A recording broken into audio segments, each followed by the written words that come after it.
हो नमस्कार सर, नमस्कार. म्हटलं नमस्कार. काय रे बाळा, काय चाललं? काही नाही सर. मी फार चाहता आहे गौतम बुद्धांचा. म्हटलं फार अरे वा छान. म्हटलं आजच्या काळातही बुद्धाचे फॅन आहे, मला खूप भारी वाटलं. म्हटलं काय रे बाळा, बुद्धाचं तुला असं काय आवडलं? मला आहे ना, त्यांनी जे सांगितलं ना की प्रेम करा, प्रेम. अरे वा छान. म्हणजे तुला प्रेम करायला आवडतं?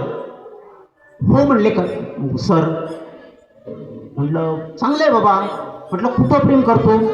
माझ्या शेजारच्या बँचवरच्या पोरीवर. प्रेम ही संज्ञा फक्त शेजारच्या बँचवरच्या पुरीवर करण्याची नाही. प्रेम हे एका शिक्षकाचं आपल्या विद्यार्थ्यांवरती असू शकतं. प्रेम हे एका सैनिकाचं आपल्या देशावरती असू शकतं. प्रेम हे एका शिष्याचं आपल्या गुरूंवरती असू शकतं. प्रेम हे एका कलाकाराचं आपल्या स्टेजवरती असू शकतं. प्रेम हे एका बुद्धाच्या बोधिसत्वाचं आपल्या बुद्धांवरती असू शकतं. प्रेम हे एका भीमसैनिकाचं आपल्या भीमावरती असू शकतं. प्रेम हे एका वडिलांचं आपल्या मुलांवरती असू शकतं. प्रेम हे एका मुलाचं आपल्या आई वडिलांवरती असू शकतं. प्रेमाची व्याख्या अतिशय व्यापक आहे. प्रेम फक्त एकाच कुठल्या तरी गोष्टीसाठी बांधिलकी ठेवू नका. प्रेम हे प्रेम असतं. प्रेमावरती मंगेश पाडगावकरांनी 4 ओळी अतिशय सुंदरपणे लिहिलेल्या आहेत. मी कॉलेजमध्ये व्याख्यानाला गेल्यानंतर नेहमी सांगायचो, प्रेम म्हणजे प्रेम म्हणजे प्रेम असतं. तुमचं आणि आमचं अगदी सेम असतं. प्रेम म्हणजे प्रेम म्हणजे प्रेम असतं. तुमचं आणि आमचं अगदी सेम असतं. तिने प्रेम केलं किंवा त्याने प्रेम केलं, तिने प्रेम केलं किंवा त्याने प्रेम केलं, मला सांगा तुमचं काय गेलं? अशी प्रेमाची अतिशय सुंदर अशी व्याख्या आहे.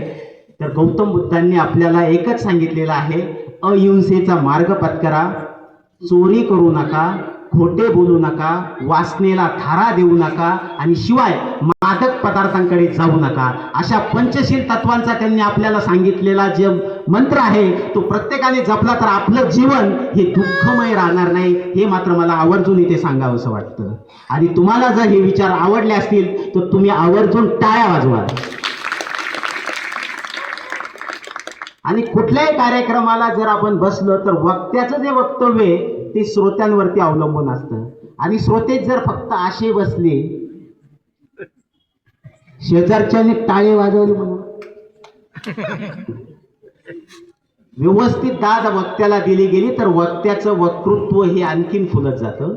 म्हणून जिथं तुम्हाला वाटलं तिथं टाळी वाजवली पाहिजे. तर अशा रीतीने आज आपण इथे जमलात. आज तथागत गौतम बुद्धांच्या पौर्णिमेचा आजचा हा कार्यक्रम, ज्याला आपण बौद्ध पौर्णिमा असं म्हणतो.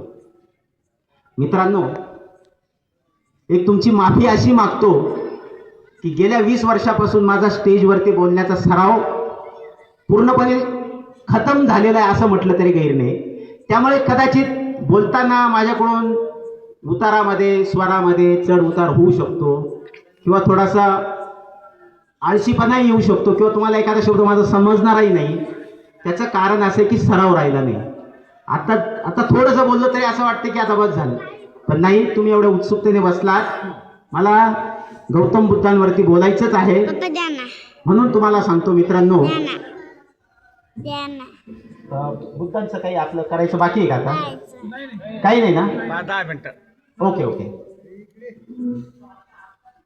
हिंदवी स्वराज्याचे संस्थापक छत्रपती शिवाजी महाराज, सत्यशोधक समाजाचे संस्थापक ज्योतिबा फुले, सावित्रीबाई फुले, फातिमा शेख, जिजाऊ रमाऊ,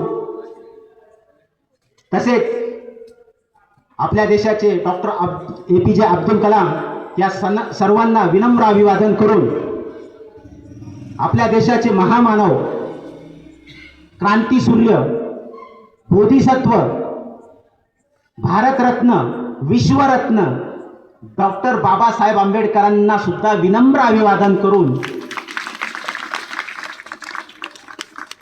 आपल्या भारताने जगाला सर्वोत्तम पुरुषांमध्ये दिलेला पुरुष म्हणजे गौतम बुद्ध.